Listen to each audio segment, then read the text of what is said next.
Hey guys, SoCal Val here. You are listening to the Hitting the Turnbuckle podcast.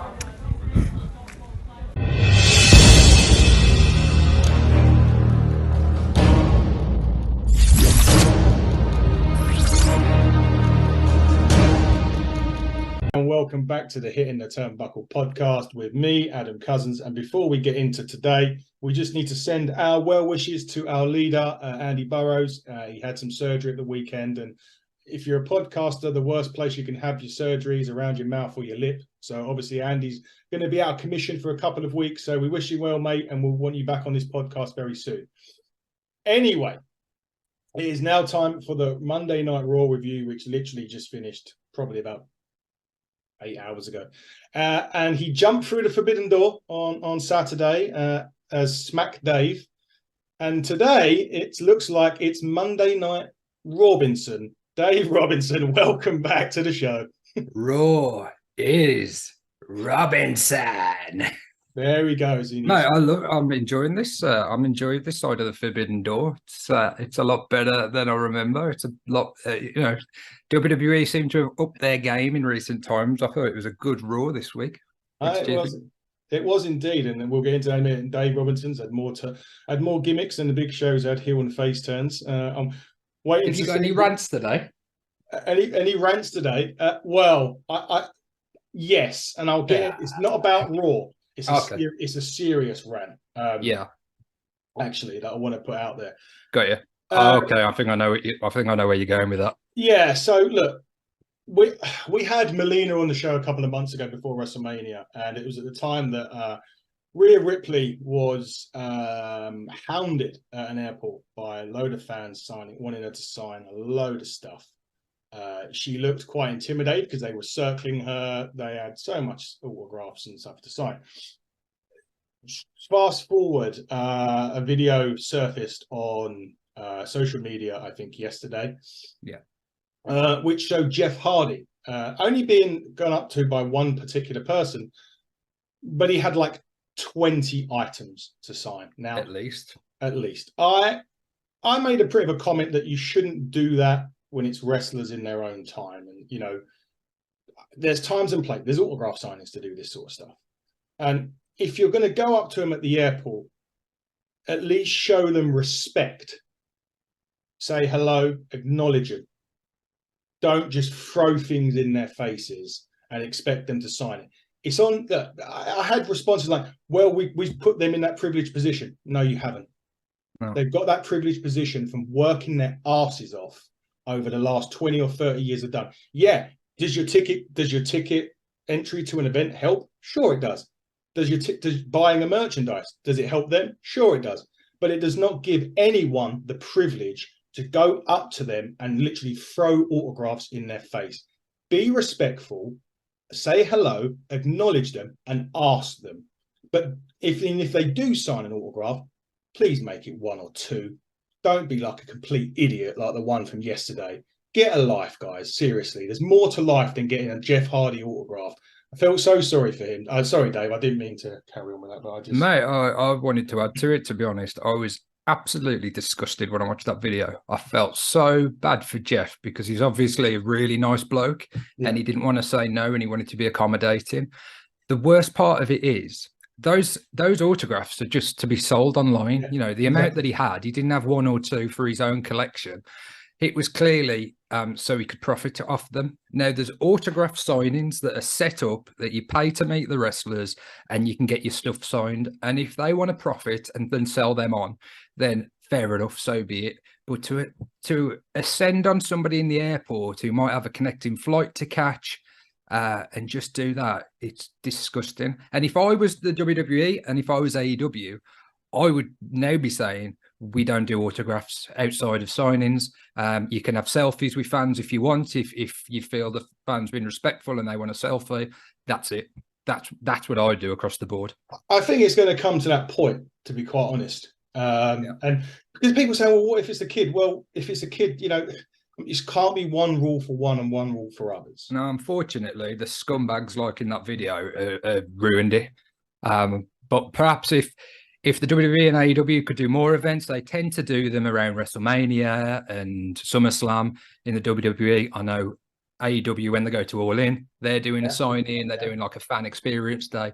Maybe we do a couple more of them and just across the board say no more autographs, because what happened to Rhea Ripley and what happened to Jeff Hardy is disgusting. And it's a poor representation of us as fans. You know, there's a small minority, but that implicates all fans. That makes all fans look like that when you're seeing that type of stuff on social media. So yeah, sorry, mate, I've taken over your rant and ranted forever. I just can't. To be honest, people just need to get a fucking life. To be quite honest with you. So I'm sorry, but I don't accept that at all. Anyway.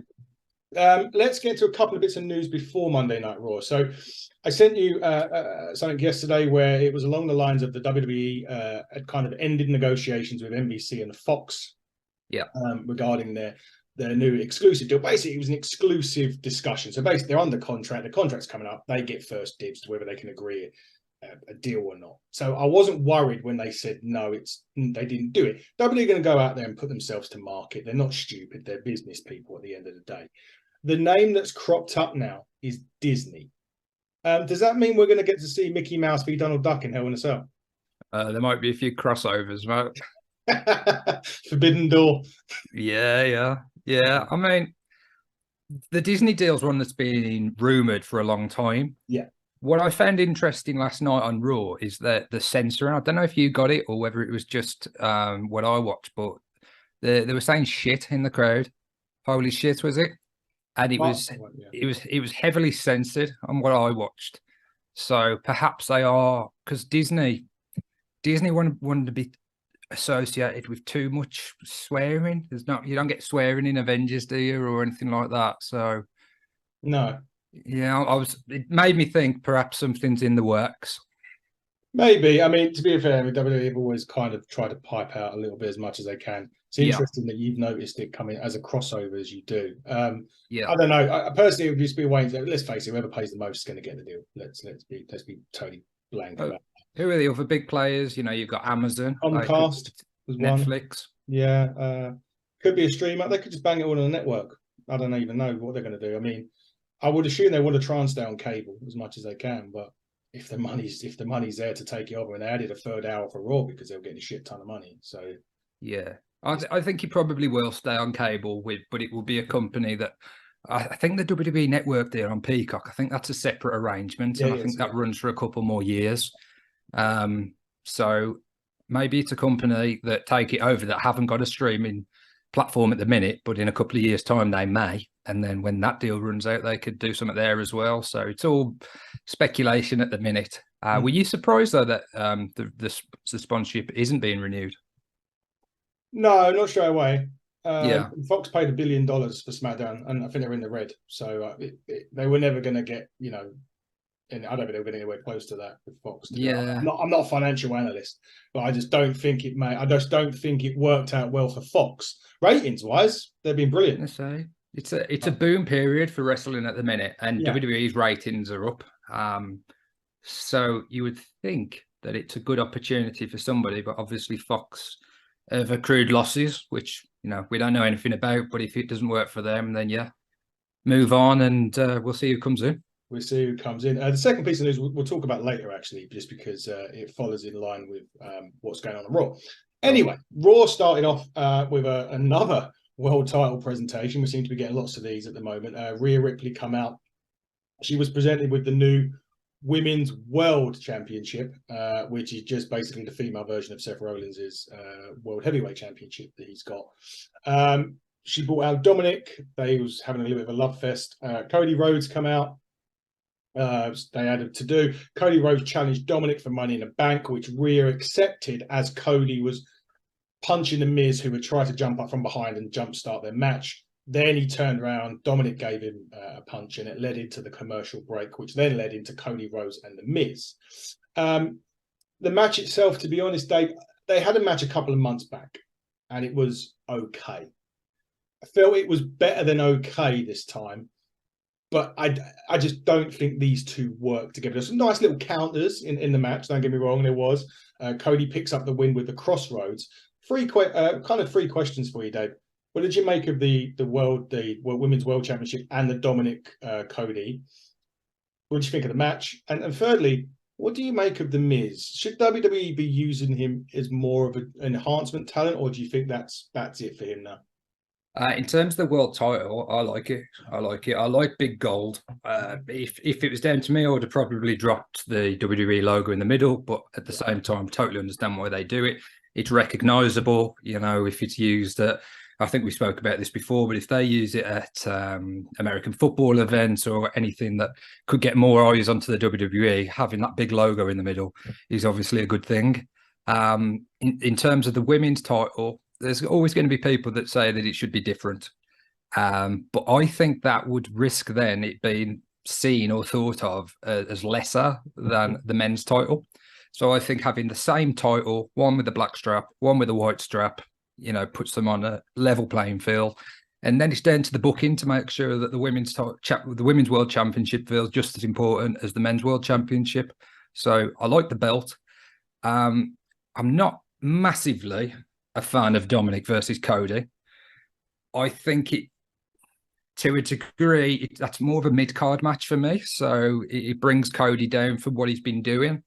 At the same time, I fully expect something to go on with the Judgment Day and maybe Damian Priest and Cody in the, you know, following the match, or, you know, Damian Priest, as we know, you know, he's in the Money in the Bank match. So who knows? But I think it will be more than just a one-on-one match. I think there's going to be something else occurring. Are you ruling out Lesnar coming back and setting up their third match at SummerSlam and just interfering?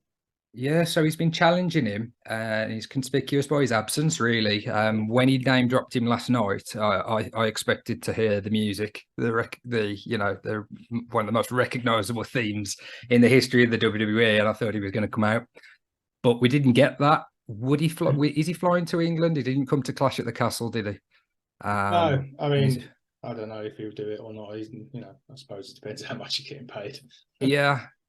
So maybe that's the way they go, and they do this match, and then Lesnar comes out and destroys him, or they have the impromptu third match at Money in the Bank. We don't know.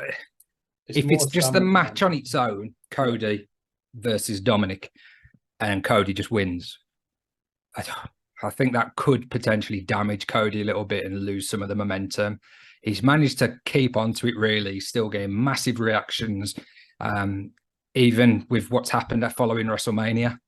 But you want to keep him as a top-tier guy if you're eventually going to put the title on him. So only the WWE know the answers to that. And in terms of this match, I thought it was a typical WWE television match, to be honest. Didn't pull up any trees. Few nice spots. Cody was always going to win.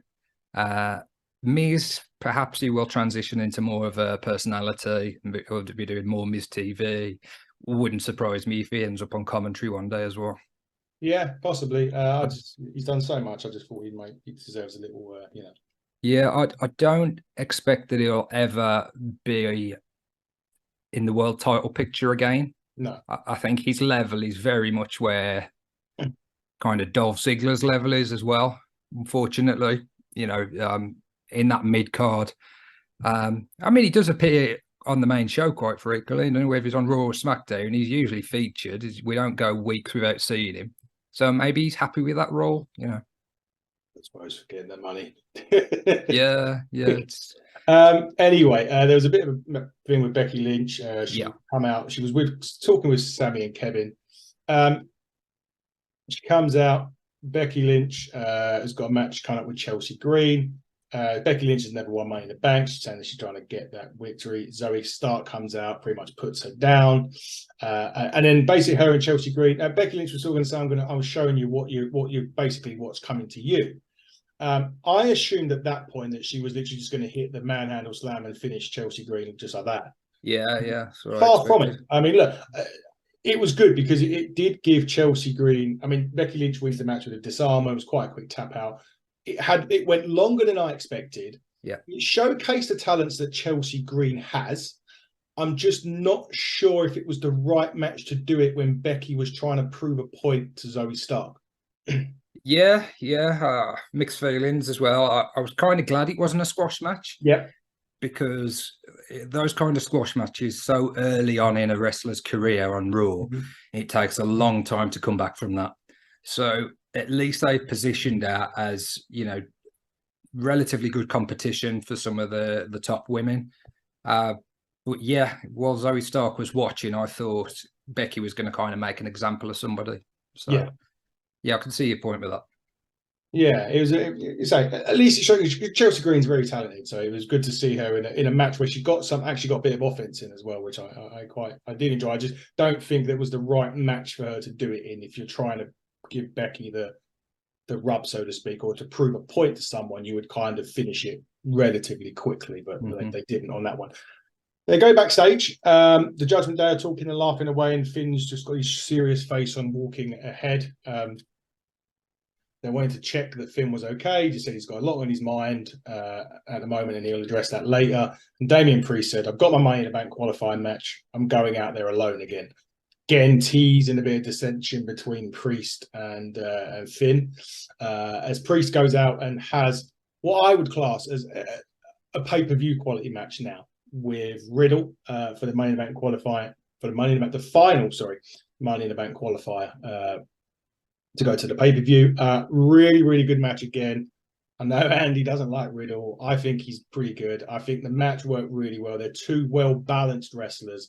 I've said this for so long. I see money in Damian Priest. That's all I see. Priest picks up the win with a razor's edge. I think he got him off the top rope kind of thing. They hit the razor's edge, 1, 2, 3. He beats Riddle after the match. Imperium come and beat him down after the match. I think that kind of sets up probably a Money in the Bank between Gunther and Riddle. But Dave, what did you make of the match? Do you see the same type of thing that I see in Priest?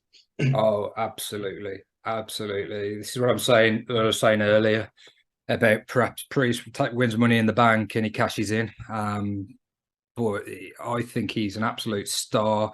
He's great on the microphone, great moveset, really talented performer. I couldn't agree more. I think he's definitely somebody that's going to be one of the faces of the company moving forward. Ultimately, Judgment Day will end. They won't end anytime soon. They have flirted with a bit of dissension between the two main men, and they will ultimately come to blows at some point, but I think we're a way off that yet. Yeah, me too. Certainly, as I said, I still think perhaps they may kick Priest out, and I keep hearing the name JD McDonough going into Judgment Day, so it could be that they get rid of one and bring in another. But I was talking to him backstage, wasn't he, as well? Later on. He was having a chat with JD. So. Yeah, so that's probably where they're going with that. We'll quickly cover off the backstage stuff before we get into the next match.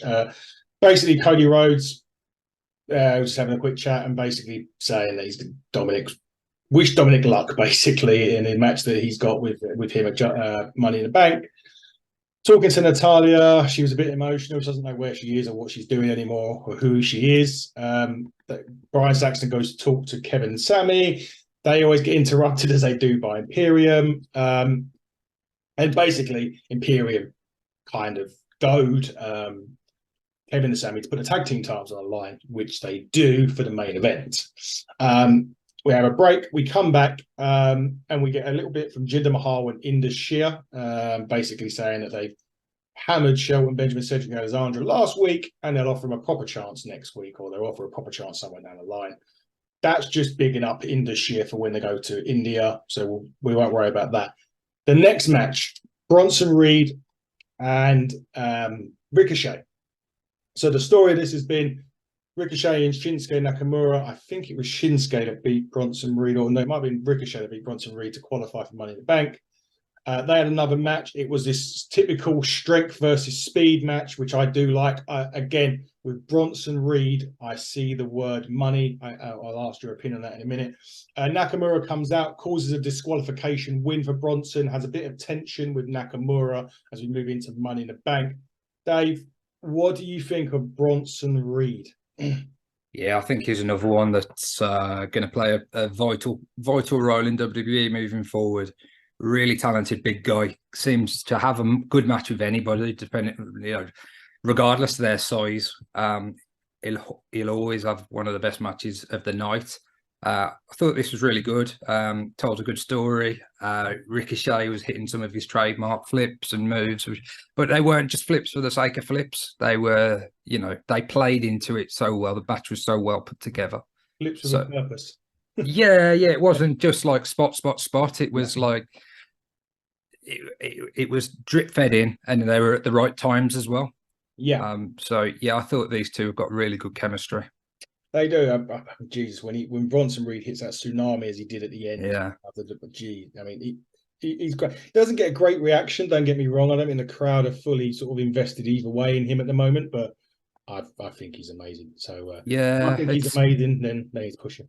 I'm a touch disappointed that he's not in the Money in the Bank. So it's interesting what they're going to do with him. Maybe he's not making the trip to London, and it's as simple as that. But yeah, I would have liked to have seen him in that match. Yeah, well, there's one more week left yet, so we don't quite know what's going to happen. I know that the match is set.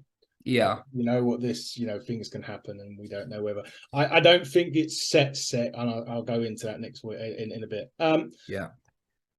Finn Balor comes out next. Basically wants Seth Rollins. This whole promo was filled with everyone singing. This was impressive, to be honest. Finn was very good at keeping a straight face or an angry face. Basically saying, look, it's been 7 years. I blame you. I don't blame the injury. I blame you. I want my shot. I want it in Money in the Bank. And Seth was saying, you'll get your shot at Money in the Bank, but I want the Finn Balor of 7 years ago, which for me, and I believe if I'm right, he was Demon Finn 7 years ago when he took on Seth Rollins at SummerSlam for the Universal title. I think he was Demon Finn. And that's when he got injured. He won the Universal title at that point. He was injured during a match, as he mentioned, and he was a lengthy title, so he had to relinquish the title. So he never really lost the Universal title in many ways.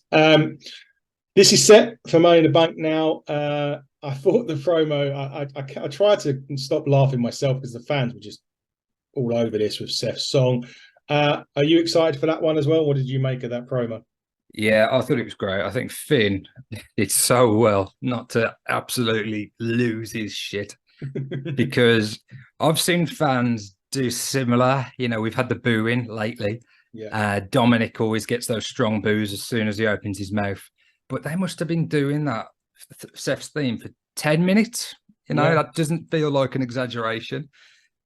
So Seth managed to break it up a couple of times. He said, is everyone having fun tonight? And they cheered and it stopped momentarily. But as soon as Finn started again, they started singing the song. I love this match. I love that it's been set up. I love that Finn has got this serious demeanor now as well. Gives him a little bit of a different edge going into it. That's looking like that's going to be our main event. I don't know if the Money in the Bank match will be going last, but generally they go with the title match, don't they? They do generally go with the title. I think Roman's going to be main event without defending the title, but we'll touch on that on the SmackDown review this week when we do it. That's my opinion. I could be wrong, but you're right. Yeah, he has been confirmed for the event, hasn't he? He has. His match hasn't, but I think that will be this week.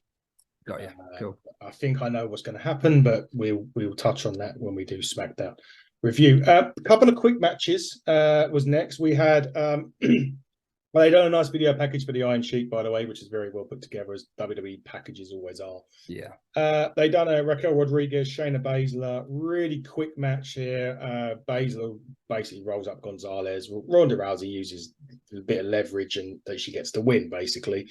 And then Chad Gable and Eric from the Viking Raiders. That match started off. There was having to do. Valhalla runs after Maxine Dupree, who's in training by the American Alpha Academy. So American Alpha then. Alpha Academy. She hip tosses Valhalla to a pop. Gable takes the opportunity as Eric's distracted and rolls him up and gets the free. Two really quick matches. I would rant on Chad Gable because I said enough last week. There's a short up on our thing about what I think of him and Butch, so I'm not going to say anything. Two quick matches, Dave.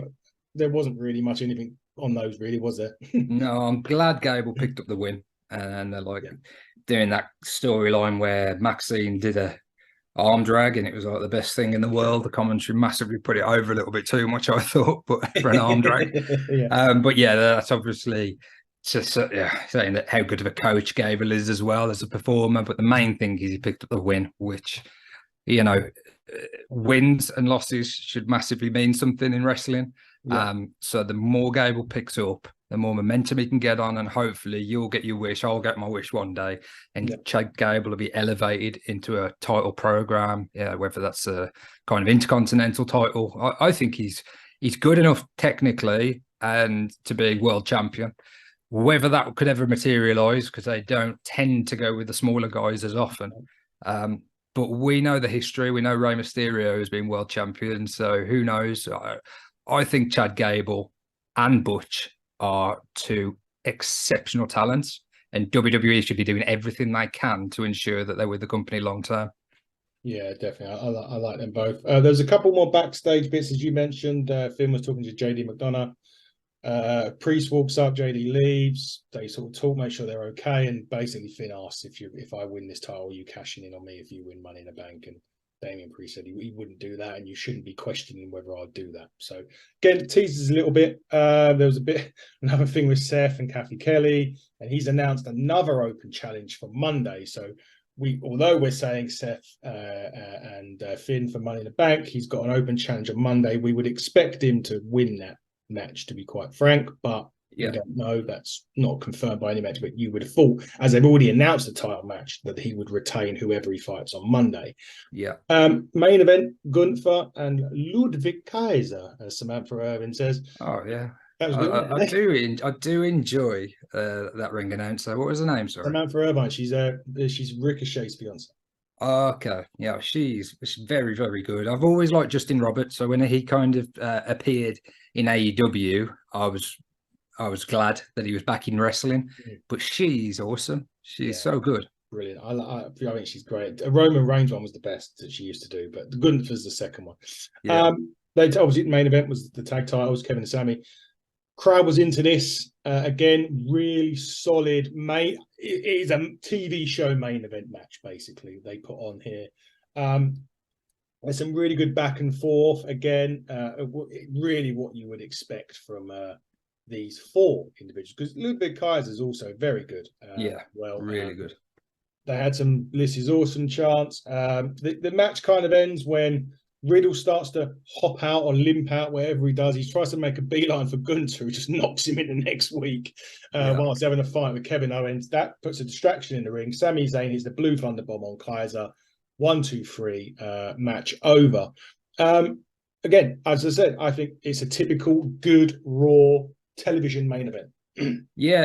Again, since Kevin and Sami have won the tag titles and obviously main evented for them at WrestleMania Night 1, the tag titles again mean something. I know we've criticized WWE and they don't do a fantastic job overall with the tag team division, but at least the champions are booked strong. They're in the main event of Raw. It was a good match, as you said. Ludwig Kaiser, he's a lot better than I realised, to be honest, because he got quite a bit of this match. Gunther is a surefire world champion. I know we keep saying that during this podcast, and only one person can be world champion or WWE champion at a time, but he's definitely one. And the other reason why I love this match is, in terms of our podcast, we've got the Hunter brothers on soon, and they faced on the independent circuit Imperium, which we'll be talking to them about. So as they've just main evented Raw as a team against Sami and Kevin, that's really kind of interesting for us, and we can dig in and ask the Hunters all about them. Yeah, it's good, perfect timing, as they say. Now, there was a couple of bits I was going to say. I mentioned earlier on there was a bit of news, and there was a bit on to next week's Raw that I'll talk about. Second bit of news was that the commentators were saying now that the Money in the Bank briefcase holder can effectively cash in on any champion. Yeah. I don't like that, to be quite honest. I'm very much about. I think that takes the what's the word of it? I just think it takes it. It doesn't really matter now. If we're going about like what used to, it's prestige. Sorry, the prestige of the Money in the Bank briefcase was you would get the guaranteed world title match whenever you want, and 88% of the time you cash that in, you become world champion. Now they're saying, well, you can go after any title. Now, the NXT World Heavyweight Championship, I don't mind them doing that because they're a heavyweight champion. It's something different, but it's a world champion. But now they're saying you can pretty much go after the US and Intercontinental. I personally think it devalues the briefcase. Maybe a good idea. Maybe they want to try and throw new ideas out there. I personally think it devalues the briefcase and the opportunity, Dave. What do you think about it? I slightly disagree. I Okay. think you could definitely say that it devalues the briefcase a little bit because it's not the main title, but I think it does enhance the lower titles. Okay. And it depends on the booking, it depends on the story, because Gunther has been so strong as Intercontinental Champion. If he lost his belt after having a long match, a similar match to what he had at WrestleMania against Drew and Sheamus, and then somebody cashes in on him, not only does that person become Intercontinental Champion, which for somebody in the mid-card, that could elevate them, it doesn't hurt Gunther. It kind of makes sense as to why he loses the title, and then he's ready then to become a main eventer. So that's just an example of what they could do. It depends. What they did with Theory last year, I didn't like. I thought that did devalue it, and that was a wrong thing to do.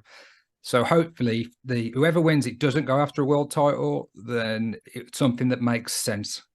Yeah, for sure. I hope that's the case. I get your point on that one. I just don't like it. I just think you should always be world champion if you win it. Yeah, I don't really understand the necessity for it because, as you say, there's 3 world champions, so it's not like there's a shortage of belts they can go for.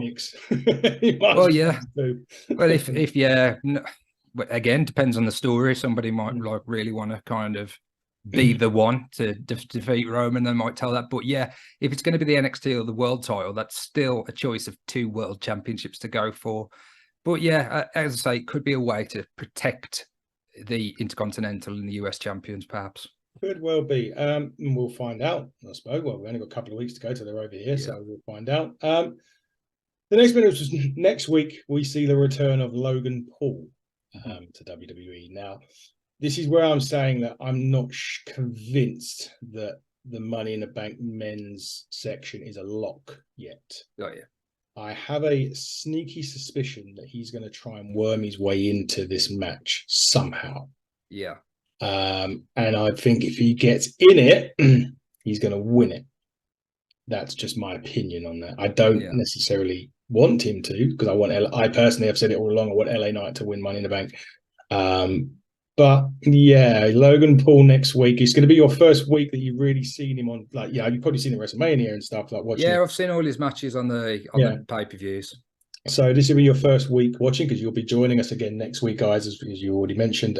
Just got to work out when we're going to do it, because next Tuesday I'm a year older than what I am today, and I'm probably not going to be around, but we'll see. Anyway, don't worry about it. If anybody wants to send any presents or cards to us, we can supply the address. So indeed, we can supply the details, or I might just send out what table I'm drinking at, and you can send a few drinks to my way.